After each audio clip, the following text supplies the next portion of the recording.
उत्तर भारत के एक दूर दराज इलाके में बसा था अमरपुर, एक ऐसा गांव जो नक्शों में मुश्किल से मिलता था। चारों ओर खेत, बीच में कच्ची गलियां और गांव के आखिरी सिरे पर एक विशाल पीपल का पेड़। पीपल इतना पुराना था कि गांव के बुजुर्ग कहते थे जब गांव नहीं था तब भी यह पेड़ था। शाम होते ही गांव की हवा बदल जाती, पक्षियों की आवाज अचानक चुप हो जाती और लोग अपने अपने घरों में दुबक जाते। कोई भी सूरज ढलने के बाद उस पीपल की ओर नहीं जाता था, लेकिन डर की वजह कोई खुलकर नहीं बताता था। भाग दो, आरव की वापसी। आरव दिल्ली में पला बड़ा, पढ़ा लिखा, आधुनिक सोच वाला लड़का 15 साल बाद अमरपुर लौटा था। उसके पिता की मौत हो गई थी और पैतृक घर बेचने के लिए उसे गांव आना पड़ा। पहली ही रात उसे अजीब लगा।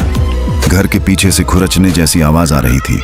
चूहे होंगे, उसने खुद को समझाया, लेकिन आवाज लय में थी, जैसे कोई नाखूनों से दीवार कुरेद रहा हो। रात 3:17 पर उसकी नींद टूटी। आंगन में खड़ा था कोई। भाग 3। परछाई जो सांस लेती थी चांदनी में। आरव ने देखा एक काली परछाई जो जमीन पर नहीं बल्कि हवा में हिल रही थी। उसकी छाती उठ गिर रही थी, वह सांस ले रही थी। आरव का गला सूख गया, पैर हिल नहीं रहे थे। तभी वह परछाई पीछे मुड़ी। चेहरा नहीं था, सिर्फ गहराई, जैसे अनंत अंधेरा। और एक आवाज आई, तू भी लौट आया। भाग 4। गांव की चुप्पी। सुबह आरव ने गांव वालों से पूछा, सब चुप। आखिर बूढ़े दीनानाथ काका ने कहा, पीपल के नीचे मत जाना, वहां जो दफन है वो मरता नहीं। आरव हंसा, काका ये सब अंधविश्वास है। दीनानाथ काका की आंखें लाल हो गईं। तेरे पिता भी यही बोले थे। आरव चुप हो गया। भाग 5। पिता की डायरी। घर की अलमारी में आरव को एक पुरानी डायरी मिली। पन्ने पीले, स्याही कांपती हुई। अगर मैं यह लिख रहा हूं तो इसका मतलब है कि वह जाग चुका है। पीपल के नीचे कोई आत्मा नहीं, एक भूखा सत्य दफन है। आखिरी पन्ने पर लिखा था, उसे नाम चाहिए तभी वह रुकेगा। भाग 6। पहली मौत। उसी रात गांव में हाहाकार मच गया। माधव जो पीपल के पास शराब पीने गया था, सुबह उसका शव पेड़ से उल्टा लटका मिला। उसका मुंह खुला था जैसे वह अब भी चिल्ला रहा हो, और उसकी छाती पर नाखूनों से लिखा था, नाम। भाग 7। सच्चाई का दरवाजा। आरव डर गया। यह सब संयोग नहीं था। वह पीपल के पास गया। दिन में जमीन ठंडी थी जबकि धूप तेज थी। पेड़ के नीचे एक पुरानी समाधि दबी हुई थी। नाम घिसा हुआ था। रात को फिर वही परछाई आई। इस बार वह पास थी। मेरा नाम लौटा दे। भाग 8। वह अपराध। दीनानाथ काका ने सच बताया। 70 साल पहले गांव वालों ने एक तांत्रिक को जिंदा दफना दिया था। उस पर आरोप था बच्चों की बलि। मरते वक्त उसने कहा था, मेरा नाम मिटाओगे तो मैं तुम्हें खाऊंगा। गांव ने उसका नाम मिटा दिया, लेकिन आत्मा नहीं मिटी। भाग 9। बलिदान। डायरी में लिखा था, नाम लिखने के लिए कोई जीवित खून चाहिए। आरव समझ गया, उसके पिता ने खुद को बलिदान किया था, लेकिन नाम अधूरा रह गया। आत्मा और भूखी हो गई। भाग 10। अंतिम रात। अमावस की रात। आरव ने पीपल के नीचे खून से नाम लिखा, काल भैरव शास्त्री। जमीन कांपने लगी, हवा चीखने लगी। परछाई अब मानव आकृति में थी, आंखें लाल, चेहरा सड़ा हुआ, आजाद। लेकिन तभी आरव ने आखिरी मंत्र पढ़ा जो उसके पिता ने अधूरा छोड़ा था।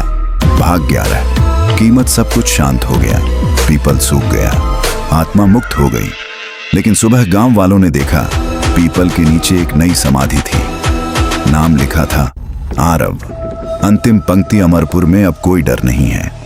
लेकिन अगर आप कभी उस गांव से गुजरें और पीपल के नीचे किसी को खड़ा देखें तो उसे देखिए मत, क्योंकि वह आपको पहचान सकता है। आनंदपुर का राजा था, राजा वीरसेन। कभी वह धर्मपरायण, न्यायप्रिय और प्रजावत्सल कहलाता था, पर समय के साथ सत्ता ने उसके हृदय को कठोर बना दिया। अब वह धर्म नहीं, लाभ पूछता था, न्याय नहीं, रिश्वत देखता था। और प्रजा अब केवल कर देने वाली भीड़ बन चुकी थी। ब्राह्मण मंत्र पढ़ते थे पर मन में लोभ था। व्यापारी दान देते थे पर दिखावे के लिए। और साधु कुछ सच्चे थे पर उनकी आवाज दबा दी जाती थी।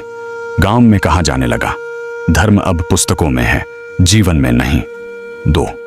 वह बालक। इसी गांव में एक बालक रहता था, अद्वैत। न कोई बड़ा घर, न ऊंची जाति, न धन। उसके पिता मिट्टी के बर्तन बनाते थे, मां मंदिर में फूल चढ़ाती थी, पर अद्वैत के भीतर कुछ अलग था। जब बाकी बच्चे खेलते, वह नदी किनारे बैठकर प्रश्न करता, अगर भगवान हर जगह हैं तो लोग एक दूसरे को दुख क्यों देते हैं? मंदिर के पुजारी उसे टोकते, ज्यादा मत सोच बालक, श्रद्धा रख। पर अद्वैत की आत्मा उत्तर चाहती थी, अंधी श्रद्धा नहीं। 3 गुरु का आगमन। एक दिन गांव में एक साधु आया। न केसरिया वस्त्रों में चमक, न शिष्यों की भीड़, साधारण धोती, नंगे पांव और आंखों में गहरी शांति। उसका नाम था महर्षि आत्मदेव। वह मंदिर के बाहर बैठ गया, जहां वर्षों से किसी साधु ने स्थान नहीं लिया था। लोग हंसे, अब एक और आया है भीख मांगने। पर अद्वैत चुपचाप उसके पास बैठ गया। साधु ने पूछा, क्या चाहता है बालक? अद्वैत बोला, मैं धर्म को समझना चाहता हूं। महर्षि मुस्कुराए, धर्म समझाया नहीं जाता, जिया जाता है। 4 धर्म का अर्थ। अगले कई दिन अद्वैत साधु के पास बैठता रहा। महर्षि आत्मदेव ने उसे वेद नहीं रटवाए, श्लोक याद नहीं कराए। उन्होंने केवल एक बात सिखाई, धर्म वह नहीं जो तुम मंदिर में करते हो, धर्म वह है जो तुम तब करते हो जब कोई देख नहीं रहा। उन्होंने बताया, कर्म बिना फल की अपेक्षा के हो, भक्ति डर से नहीं प्रेम से हो, ज्ञान अहंकार न बढ़ाए, शक्ति करुणा के साथ चले। अद्वैत के भीतर जैसे दीप जलने लगा। 5 टकराव पर सत्य अधिक दिन छुपा नहीं रहता। राजा वीरसेन को खबर मिली, एक साधु लोगों को अलग तरह की बातें सिखा रहा है। राजा ने बुलावा भेजा। दरबार में साधु और बालक खड़े थे। राजा बोला, सुना है तुम धर्म सिखाते हो? महर्षि बोले, नहीं महाराज, मैं लोगों को मानव होना सिखाता हूं। दरबार सन्न रह गया। राजा क्रोधित हुआ, धर्म का ठेका राजा और शास्त्रों का है।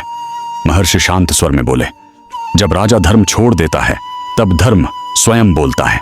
6 निर्वासन। राजा ने आदेश दिया, इस साधु को राज्य से निकाल दिया जाए। गांव वाले चुप रहे, डर ने सबके मुंह बंद कर दिए। अद्वैत की आंखों में आंसू थे।